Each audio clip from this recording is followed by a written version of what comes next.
Hey everybody, it's Sarah and I am working on my temperature blanket. I'm on April. Here's my month separator for the end of March into April, and you can see my pattern has changed. This is called chevron seed stitch. So it's these lovely V-shaped patterns that I'm doing in the knitting. I'm not crocheting, I'm knitting. So I want to show you how I'm getting ready to attach a new color. I've cut off this color, which is a pretty chilly night or day yesterday, but I'm keeping this color, which I anticipate will be used tomorrow. So I'm just going to carry that up, and I'm going to show you how it is I'm going to carry that up. First of all, I'm going to pretend that I'm doing this like stranded knitting. I'm going to hold all of these three, wrapping them around and holding them tightly in my left hand, because I do knit with my right. Then I know in this particular pattern I'm doing purl 1, knit 3, purl 1, knit 3. Yes, that is correct. Purl 1, knit 3. So here is the new color that I'm going to be adding, and I have a little loop ready that I'm going to add. And the way to do that is I'm going to actually do it on the first knit stitch. I'm going to go ahead and loop this over for the purl and just take the purl stitch off. And when I bring it back around to do the first knit stitch, I'm going to make it as tight as possible. Oh, this is where I have to, and of course my, what do you call that? This lifeline is gonna get in the way. So this is where having these in both hands is gonna help. Then I don't want to, the tail, this is fiddly. The tail now of the new color, I'm gonna bring over to the other hand. And what I'm gonna do in order to catch all of this, I'm going to have this go underneath the backside to bring all of these up. So now let them all go. Bring it around. This is the fiddly part, wrapping everything around. Now I'm catching the yarn I want to use, holding this so it doesn't fall out, and then pulling these. I will unravel. This is twisted. I'll get that later. Right now, I just want to get a couple of stitches going. So hold those tight. This is my working yarn. I want to hold that tight. Got to put that in there. So now it looks like everything is nice and tight. First stitch is well, this is the second stitch. It's always hard. Then I'm just going to go around and do my knit. And I'm knitting 3. So you can see I'm working with lifeline. I'm working with the yarn that I'm carrying, and I'm doing my knit stitch. So I have purl 1, knit 3, bring the yarn in front to purl 1. And I'm not doing anything with these other colors. I'm just holding them tightly to get a nice tight start to the row. But now I'm going to go ahead and drop them and then do my second knit 3, just so I know where I am. 2, 3, and I'm ignoring that lifeline. It's just sitting in there doing good things for me. Now, little loose up here. When I weave those ends in, this will all tighten up. Okay, but now I've carried that up. It's up for it's ready for the next row, and when I get ready to use this for tomorrow or the next day, it will have been pulled up. It's ready for me to move up. Okay, so it's here, and if I need to use it tomorrow, it's there ready to go. Okay, so that's how I get started with this. I'm going to do one more set of purl, knit 3.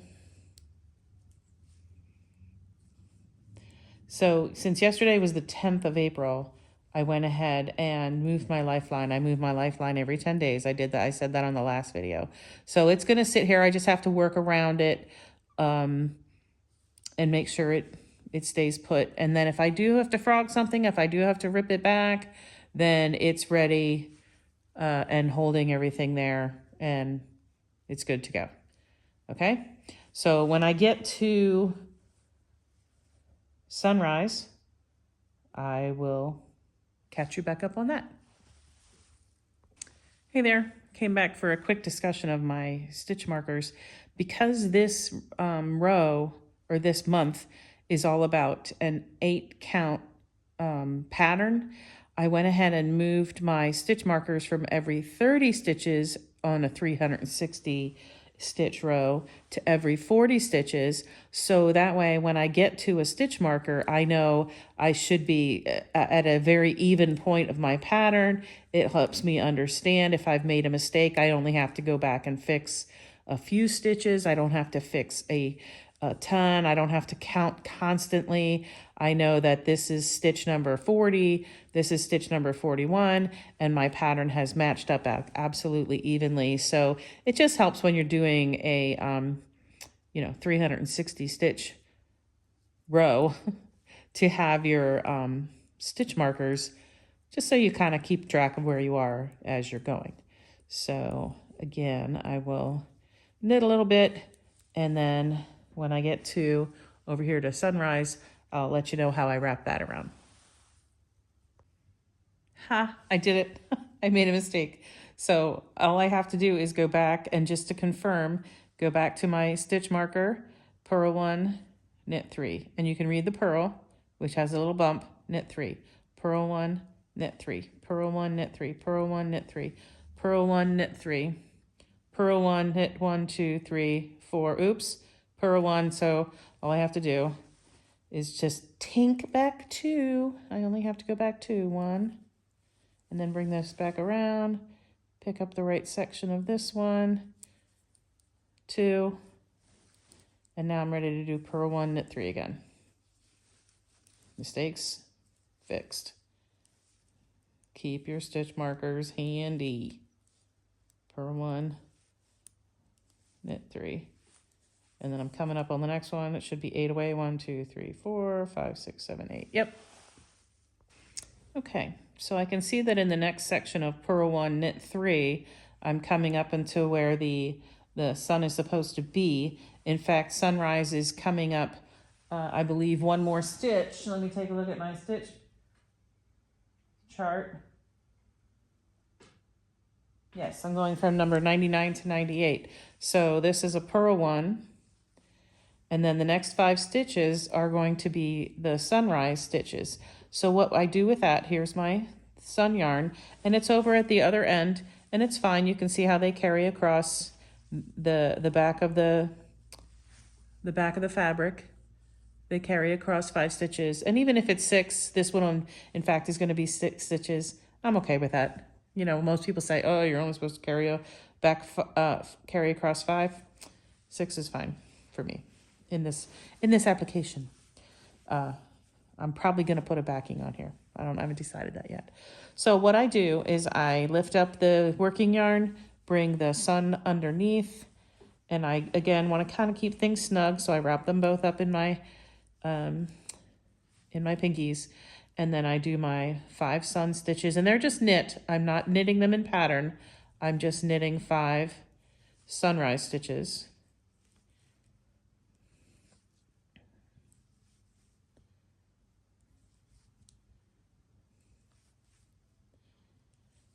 And then I drop the yarn, bring this one back underneath. Yes, it's wrapped around. I'll undo that as I go, just to keep them snug. Now I do count. Let's see where I left off here. So I go back to my marker, purl 1, knit 3, purl 1, knit 3. We counting here? Purl 1, knit 3, purl 1, knit 1, 2, 3, purl 1. This would be knit 1, 2, 3, purl 1, knit 1. So I know with where I am in the pattern, I've just counted across 5. I'm going to knit number 2 and 3. And then I am back in my pattern again. So knit 2, knit 3, and I'm back in pattern, and I can go back again to the stitch marker to confirm. purl 1, knit 3, purl 1, knit 3. Again, purl bump, knit 1, 2, 3, purl bump, 1, 2, 3, purl bump, 1, 2, 3, no purl bump, 1, 2, 3. Now I'm ready for my next purl bump. Okay, so the next thing that's coming up is moonrise again. It's over here, and it'll be the same thing when I get over to moonrise. The moon changes all across the month.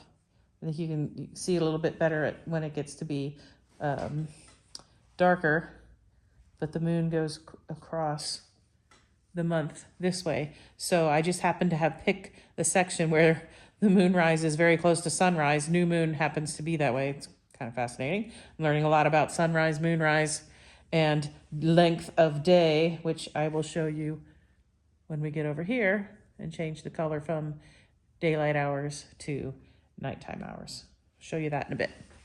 But I might as well stick with you here. Let me take a look and see when my moonrise is going to be.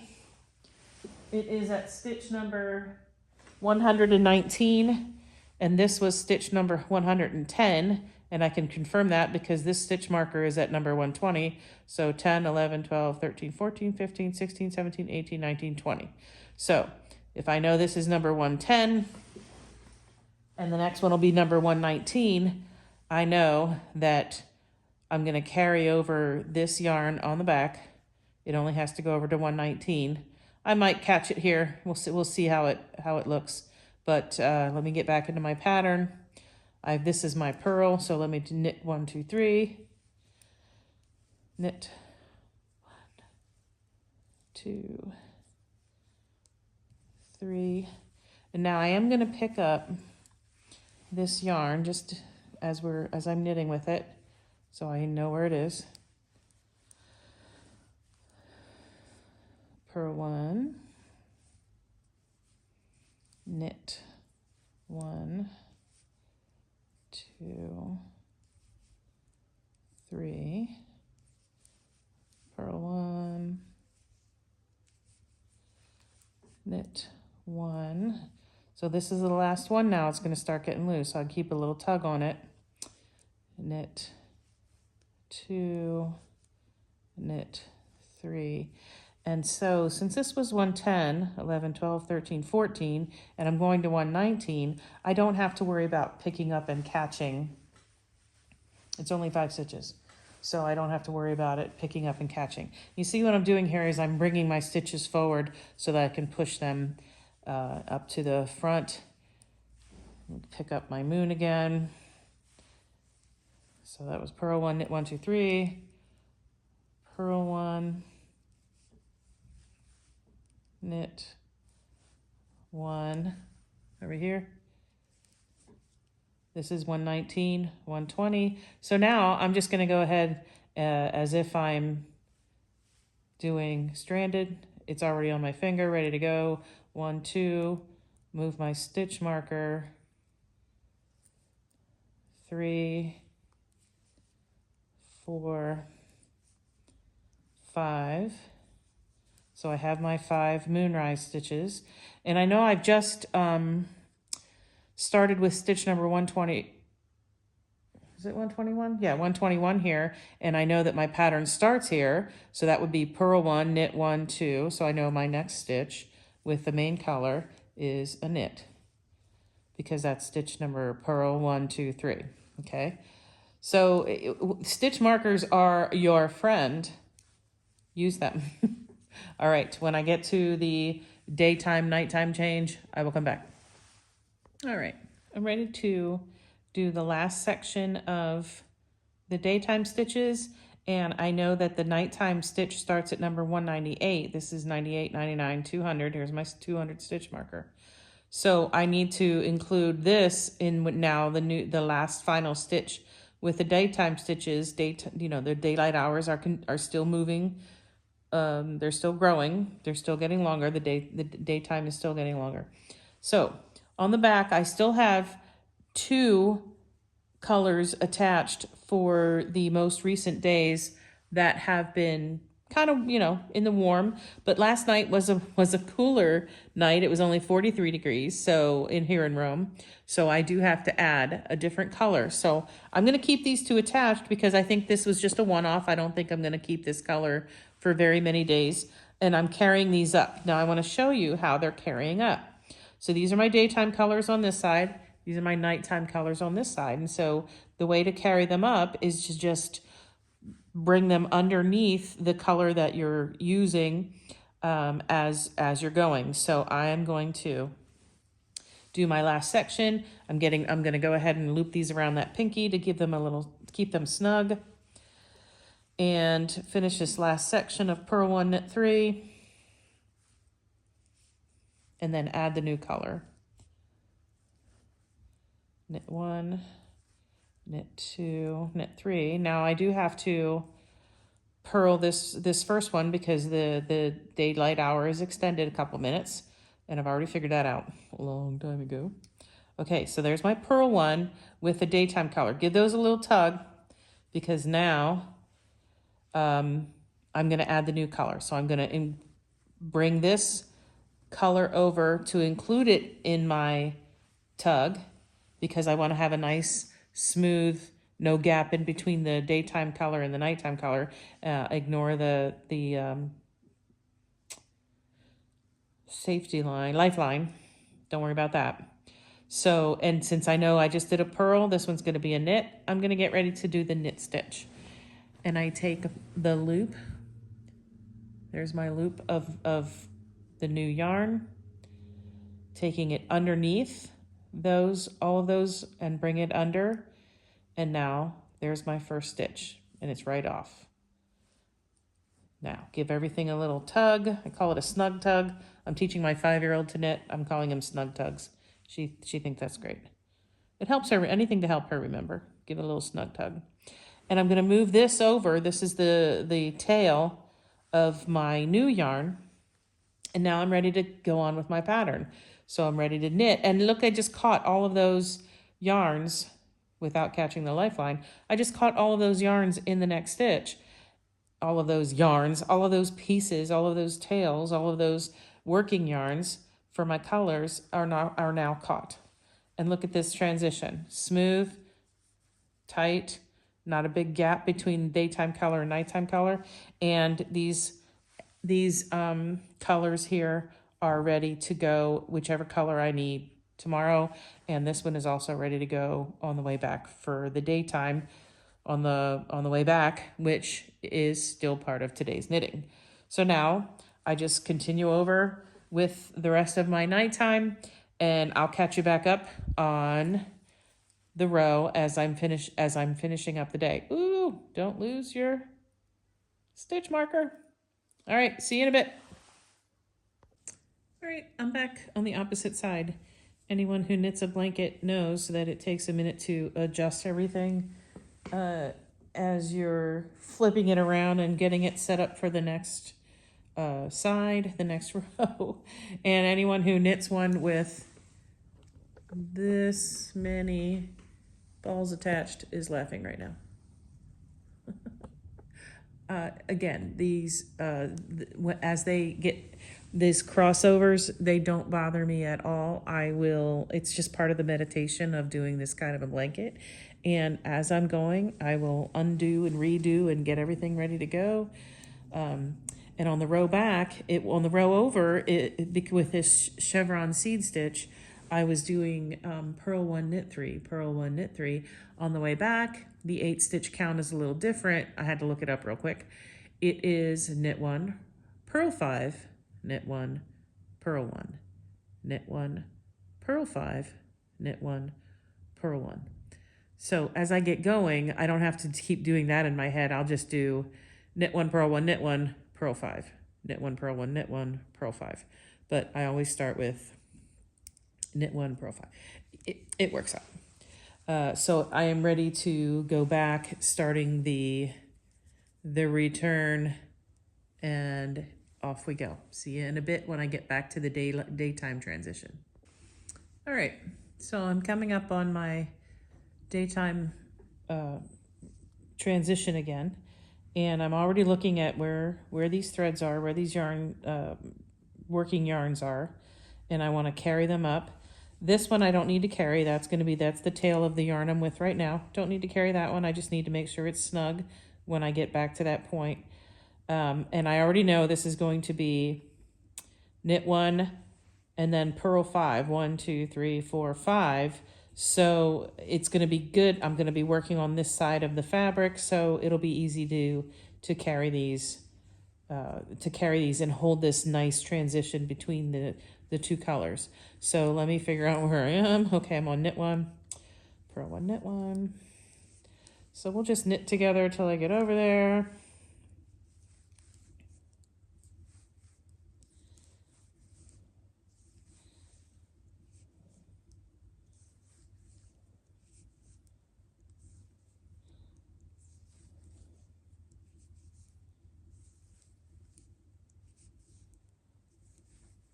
And I'm also coming up to my marker, so I know I have 2 left, a knit 1 and a purl 1. And then this is the knit 1, purl 5.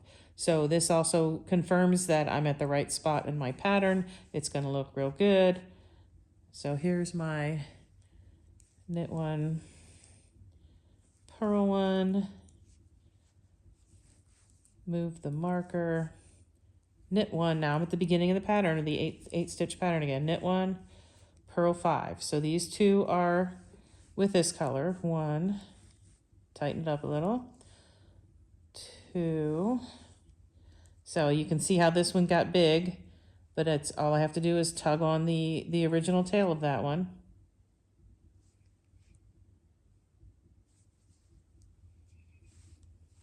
And now I'm ready to go back to my other color. So drop this one, pick up my color for daytime, which is this one. Now I want to keep it under these so that I carry them, and I also want to bring this one so that it's under as well, the new one I'm working on. So grab those, hold those in the pinky, and I'm ready to go. Grab this one, hold it in this pinky. So I have my little snug tug, and I want to keep these needles nice and tight together. And now this is going to be my 3rd purl. And I'm going to go ahead and tighten it up a smidge, holding all these things together. So I bring it back to the back side of the work just to tighten everything up. I'm a tight stitcher, I know it, but I kind of like it. I do like keeping things snug. And then I bring it back. So again, that was knit 1, purl 1, 2, 3, 2 more purls. 1. I think I'm going to tighten it again. Yeah. Oops, bring it back. 2 more purls. And then knit stitch. Knit 1, purl 1, knit 1. So again, looking at my transition, bring it back to get ready to purl. So this was knit 1, purl 1. Sorry, my bad. Knit 1, purl 5. Knit 1, purl 1, 2, 3, 4, 5. There's my purl bumps. And then knit 1, purl 1, knit 1. So I'm ready to purl 5 again. Just want to take a nice look at the join between the colors. It looks nice and tight. There isn't a big gap between where this color and this color is. And it doesn't look all bunchy either. I mean, these carries are nice and smooth. It doesn't feel like there's going to be a big bump, even though I have 3 different colors of yarn connected right here. It doesn't look to be bumpy and bulky because I'm carrying them up to the next row. Eventually I'm going to cut off at least one of these. I'm going to see what the temperature is going to be tomorrow, and I'll cut off at least one of these. This is the coldest one I'm using for last night, 40s.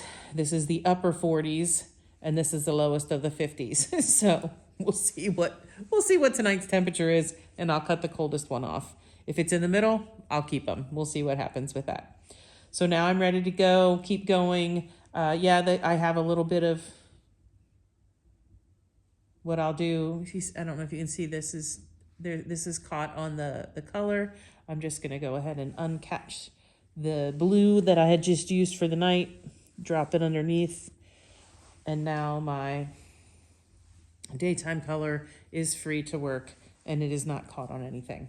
So I will catch you back up and I'll show you what we do when I get back to the moonrise and sunrise on the return trip. See you in a bit. All right, getting ready to move over here towards picking up moonrise on the way back. Now I don't knit these in pattern because it tugs. Gosh, I can show you here when it wouldn't keep it a nice smooth 5-stitch single row. It would pull up from the row below. It just doesn't look smooth. When I first started the blanket, I noticed that if I stayed in pattern, it just wasn't going to look good to me. So I went ahead, as you can see here, I mean, that's just a nice 5-row or 5-stitch moonrise. But if you look up here, if you purl or knit, you every now and then you get something from the row below, and that was what was happening with the moonrise and the sunrise, and I didn't like it. It looks fine in the middle of the colors, but I wanted these to be nice and striking, so I didn't want to have those get all mixed up. So I stay with the knit stitch on the way back. So I have to count my pattern to see where I am and where I stop and where I start. So here I am gonna grab my moon color, do the pinky thing, so I have it as I'm going through. Now I do know that these next 4 are purl, and this is supposed to be purl as well, but I'm not gonna purl it, I'm gonna knit those 5. So bring it over to purl in pattern until I get there. 1, 2, I'm getting close, 3, 4, and you can see this is where this color carried across, and now I'm gonna knit these all the way back. So knit 1 and tighten that up a little, 2, 3, move my stitch marker, 4, and again, that stitch marker is a lifesaver because I don't have to count all the way across to see where I am. I know that the beginning of my pattern should be knit 1, purl 5. Well, I know I wanted to knit that first one, but in my head, it's going to be a purl. So knit 1, purl 1. Now I'm going to purl the rest of my 5, 1. And I always go back. This is something that I learned from Very Pink Knits. On the first purl of a bunch of purls, you take it back over and snug it up because it takes out the extra yarn that from the going back and forth. She has a good video on that. Very Pink Knits, keeping pearls neat or something like that. You can look that up. But again, on the very first purl stitch that you do, just go back, give it a little tug. It takes away a little bit of the extra yarn that you've used, and then you can go back and do the rest of your purls. So that, hang on, now I have to count. Knit 1, purl 1, 2, 3, 4, 5, and I might as well just keep knitting because sunrise is coming up. I'm going to drop the moon over here. We'll just keep going until we get to sunrise, and I'll show you how we're going to do that again. So this part of the pattern, knit 1, purl 1, knit 1, purl 5. Again, I'm going to show you the first purl. I just go back, give it a little tug. It shortens up that distance between these stitches. Bring it back, purl 2, 3, 4, 5. We're getting close. Let me take a look where we are. A couple more. Knit 1, purl 1, knit 1. Again, this is supposed to be purl 5, but I'm just going to purl the first one. And then I'm going to grab a hold of this to keep it taut. And then I'm just going to knit across my sunrise.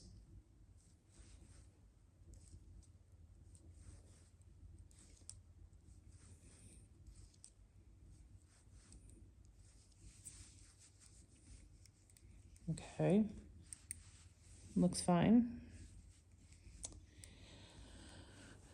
Now I gotta figure out where I am. Okay, so I just did a purl 5 here. 1, 2, 3, 4, 5. Knit 1, purl 1, knit 1.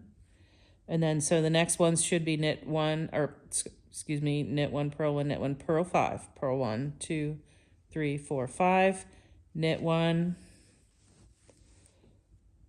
purl 1, knit 1. And then I'm back in pattern for the rest of the row.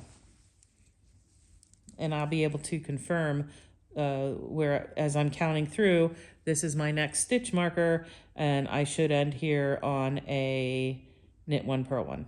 So as I'm counting through, I don't have to, it just having these stitch markers is just so helpful. You really want them. So I will chat at you once I get back to the end of the row. All right, just a few stitches from the end. I am going to go ahead and finish this up with you and talk a little bit about how I'm doing the ends. I don't want to forget where I am right now. Yeah, so purl 5. Again, the first one I just give a little tug. 2, 3,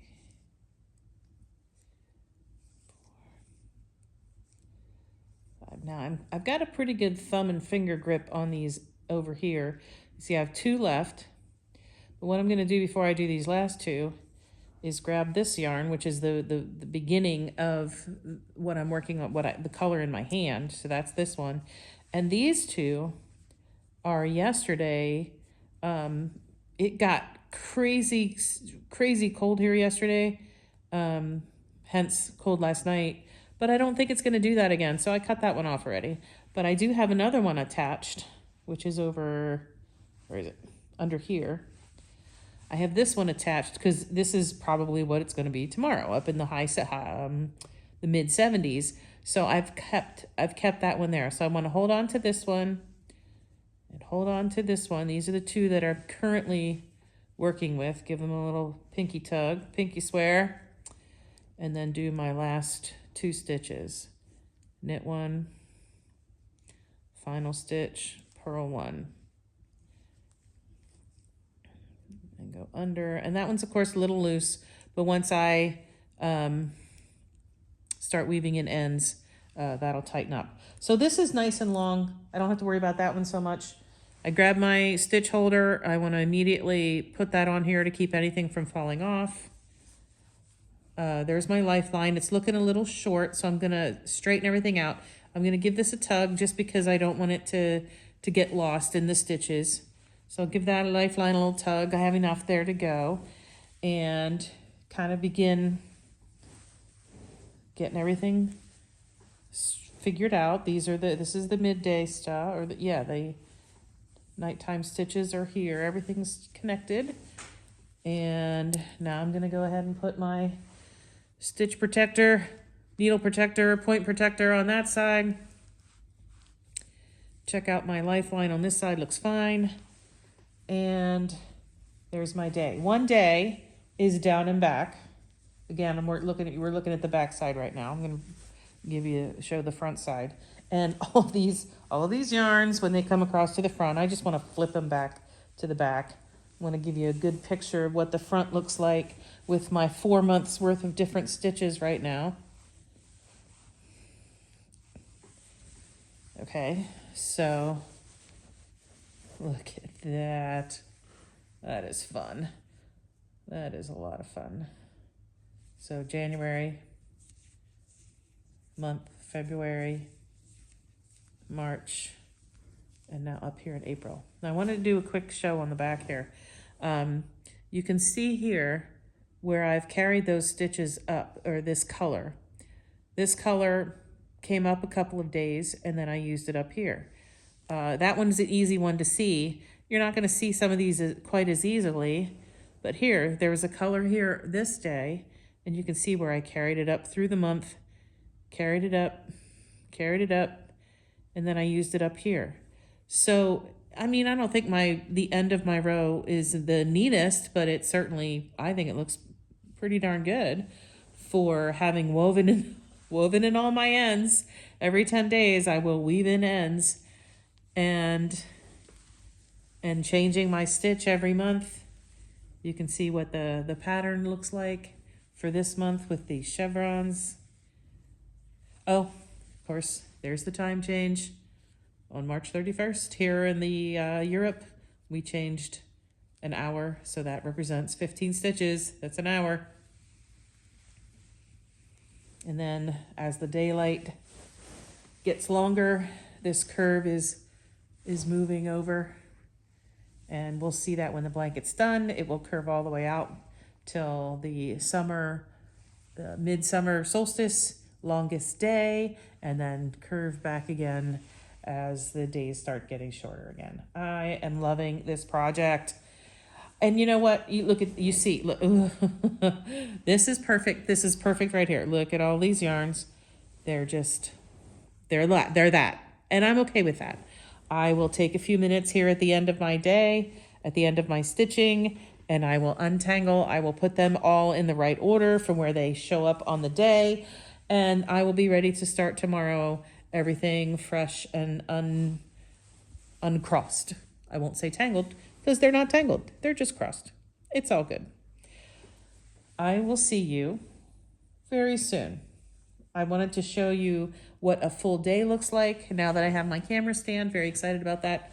I wanted to give you a full day, including beginning yarn,